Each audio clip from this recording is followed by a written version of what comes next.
یہ ستمبر کی 24 تاریخ تھی۔ میں مولانا طارق جمیل صاحب سے ملاقات کے لیے ان کے گھر تلمبہ حاضر ہوا۔ سیکیورٹی کے معاملات اور طبیعت کی خرابی کے باوجود انہوں نے مجھے شرف باریابی بخشی۔ مجھے کچھ دوستوں نے بتایا تھا کہ حساس اداروں کی جانب سے مولانا کو ملاقاتوں سے منع کیا گیا ہے۔ ملکی حالات کی وجہ سے دشمن کوئی بھی اقدام اٹھا سکتا ہے، اسی لیے مولانا کے انکار کے باوجود سیکیورٹی اداروں نے 6 لوگ ان کے گھر کے باہر مامور کر رکھے تھے۔ بہرحال ایک روز پہلے مجھے انہوں نے حاضری کی اجازت دی تھی، میں صبح سویرے 8 بجے کے قریب تلمبہ پہنچ گیا۔ مولانا کے آبائی گاؤں رئیس آباد جانے کے لیے وہاں سے میں نے ایک رکشہ کروایا۔ ڈرائیور کا نام شاید اعجاز تھا۔ میلے سے کپڑے اور عام دیہاتی حلیے میں ملبوس ڈرائیور کو جب میں نے بتایا کہ میں مولانا طارق جمیل صاحب سے ملاقات کے لیے آیا ہوں تو اس کے چہرے پر بشاشت آ گئی۔ کچھ راستہ گزرا، 2-3 منٹ خاموشی رہی، پھر رکشہ ڈرائیور اعجاز خود ہی بولا، اللہ سائیں نے ساڑے علاقے تے کرم کیتا۔ مولانا صاحب جیسے بندے ساڑے وڈیرے نے۔ میں نے پوچھا، کیا مولانا اس علاقے کے غریب لوگوں کی مدد کرتے ہیں یا صرف تبلیغی جماعت کے لوگوں سے واسطہ رکھتے ہیں؟ اس نے فوراً کہا کہ مولانا کے پاس علاقے کا جو شخص چلا جائے وہ خالی ہاتھ نہیں لوٹاتے۔ سینکڑوں لوگوں کو ذاتی گھر تک انہوں نے بنوا کر دیے۔ ان کی بیٹیوں کی شادی پر سارے اخراجات تو بالکل ایک عام سی بات ہے۔ لوگوں کے کام کے لیے ان کو کسی سے کہنا بھی پڑا تو کبھی گریز نہیں کیا۔ میں نے سوال کیا، یہ سب سنا سنایا ہے کہ کچھ ذاتی طور پر بھی تجربہ ہوا؟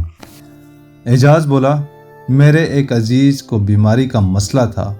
مولانا نے نہ صرف یہ کہ اس کے علاج کے لیے ساری رقم دی بلکہ جب تک وہ گھر رہا اس کے گھر کا خرچ بھی دیتے رہے۔ اس نے کچھ دیر رک کر کہا، مولانا کی خواہش پر ان کے بھائی ڈاکٹر طاہر کمال ہر ہفتے لاہور سے گاؤں آ کر مریضوں کا مفت چیک اپ کرتے ہیں اور علاج بھی مدد بھی کرتے ہیں۔ سچی بات تو یہ ہے کہ مولانا کی سخاوت کے مشاہدے ان کے قریبی لوگ سالہ سال سے دیکھ رہے ہیں۔ وہ اپنے علاقے کے بڑے جاگیردار ہیں، لیکن ان میں نہ جاگیرداروں والا ذہن ہے نہ تکبر۔